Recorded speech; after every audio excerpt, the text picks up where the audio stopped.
Assalamualaikum warahmatullahi wabarakatuh. Perkenalkan, nama saya Febrianti Astuti-Ningsih, NPM 22144600285 dari kelas A222 dan Prodi PGSD.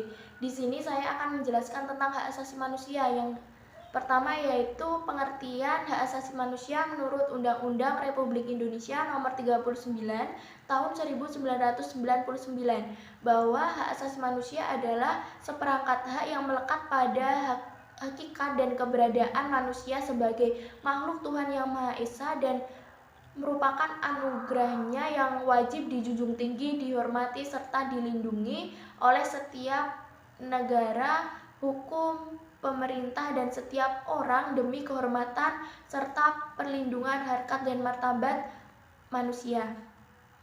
Adapun salah seorang ahli, Meriam Budiarjo, menyebutkan bahwa hak asasi manusia adalah hak setiap manusia sejak lahir ke dunia dan bersifat universal, tidak ada perbedaan kelamin, ras, suku, dan juga budaya serta keyakinan.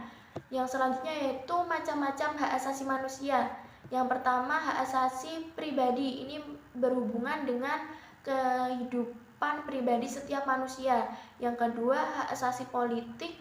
Ini berhubungan dengan kehidupan berpolitik seseorang. Yang ketiga, hak asasi hukum, di mana hak ini berhubungan dengan setiap manusia memiliki kedudukan yang sama di depan hukum dan pemerintahan.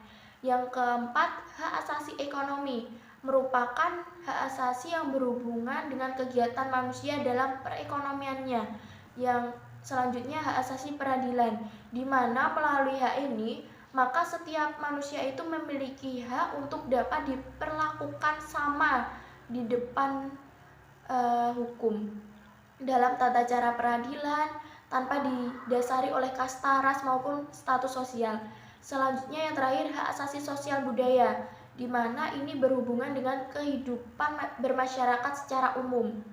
Selanjutnya, pasal yang menyangkut HAM itu pasal 28A sampai 28J, bahwa setiap orang itu bebas memeluk agama dan beribadah menurut agamanya, memilih pendidikan dan pengajaran, memilih pekerjaan, memilih kewarganegaraan, memilih tempat tinggal di wilayah negara dan meninggalkannya, serta berhak kembali. Fungsi hak asasi manusia yaitu agar setiap individu itu merasakan aman dan terjamin hak-haknya sebagai manusia yang bebas dan merdeka. Oleh karena itu dibentuklah suatu lembaga atau organisasi untuk menjaga dan menegakkan stabilitas hak asasi manusia tersebut. Yang selanjutnya, perilaku yang sesuai dengan hak asasi manusia bisa dengan penerapan perilaku yang sesuai dengan nilai-nilai hak asasi manusia seperti menghormati, menghargai, dan menjunjung toleransi. Berusaha menerapkan berbagai ketentuan atau peraturan yang berkaitan dengan hak asasi manusia. Selanjutnya, ciri-ciri hak asasi manusia.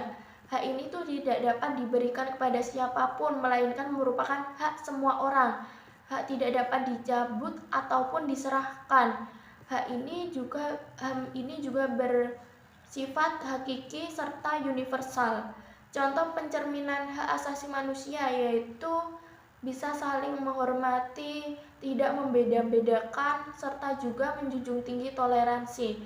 Adapun contoh pencerminan hak asasi manusia di dalam sekolah itu tidak membeda-bedakan teman, menghormati semua warga sekolah, menghargai pendapat orang lain, dan juga menggunakan fasilitas sekolah secara bersama-sama, dan juga dapat berperilaku sopan.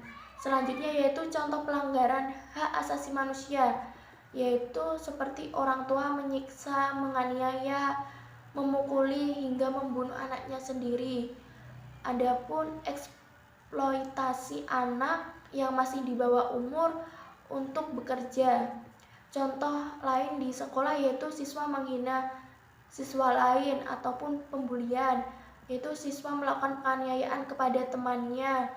Ya, guru memberikan hukuman kepada siswa dengan kekerasan sampai melukai fisiknya. Itu saja. Wassalamualaikum warahmatullahi wabarakatuh.